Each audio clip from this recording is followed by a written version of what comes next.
Coming at you today with the new project here in my garage. Just bought this new Lamborghini here. So I've wanted to make a new desktop for a little while. I've been kind of using this janky old desk that I repurposed. I was a little tired of that. I want one that can rise and fall so I can do a sit-stand desk.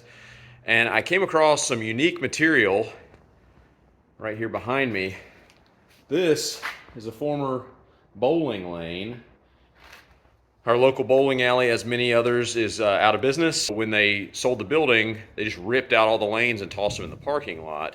I was lucky enough to grab a couple of them, full-size lanes, so I cut some slabs off, and I'm going to use those to make a desktop for myself. Welcome to my home office. It's not the best home office at the moment. The desk is missing a desktop.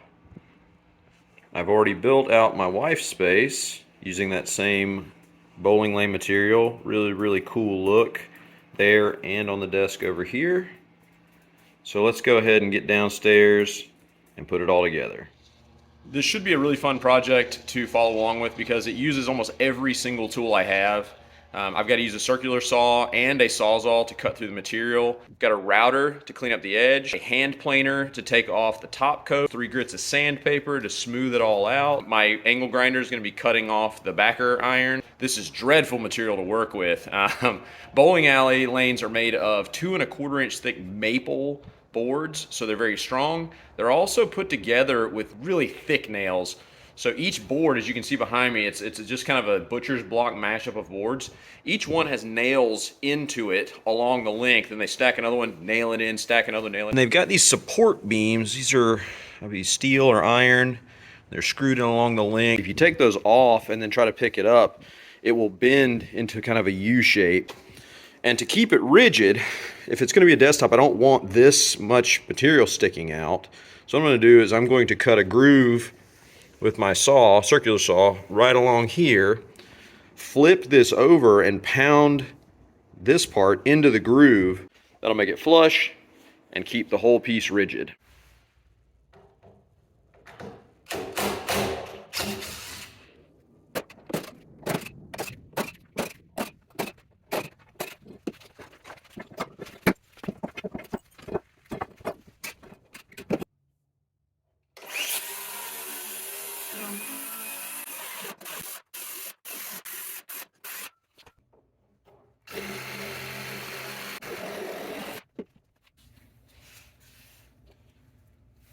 Just for reference, this is what would happen without those metal support beams, but they would pop apart under their own weight.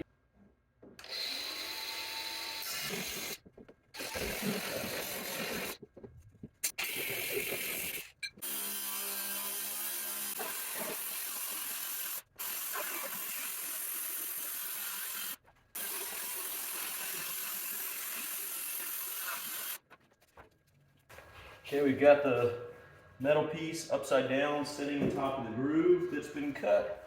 I'm just going to tap it with the mallet.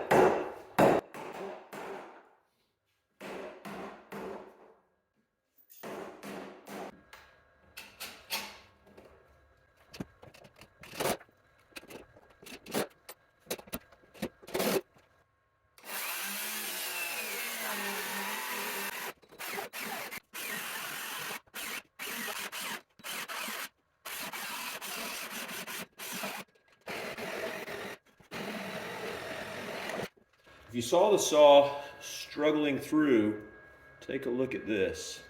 Nails. All the way through the length of the board. Just so many nails. Saws don't like that. Gonna need a new blade soon.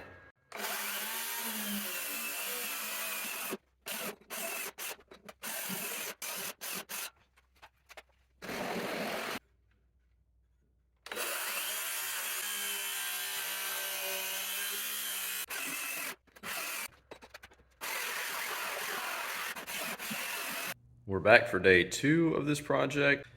Day 1 came to an abrupt halt because, as you may notice, I am wearing appropriate safety glasses now. While cutting the last bit of the front edge, I hit a nail and it sent a metal shaving right into my eye. I was not wearing glasses. Not okay. Don't do what I do, kids. Now let's get back to it. We're going to take a quick break from the video to thank today's sponsor, Western Rise. Western Rise is a men's athletic, travel, and leisure clothing brand based out of Telluride, Colorado. They make about 80% of my wardrobe, to be honest. You find me in their stuff every day. But specifically, I want to tell you about the X Cotton Tee. That's what I have on right now. It's a perfect t-shirt, literally perfect. I wear it every single day in a variety of colors. This is the gray. I got it in white, navy, black. It's a mid-weight.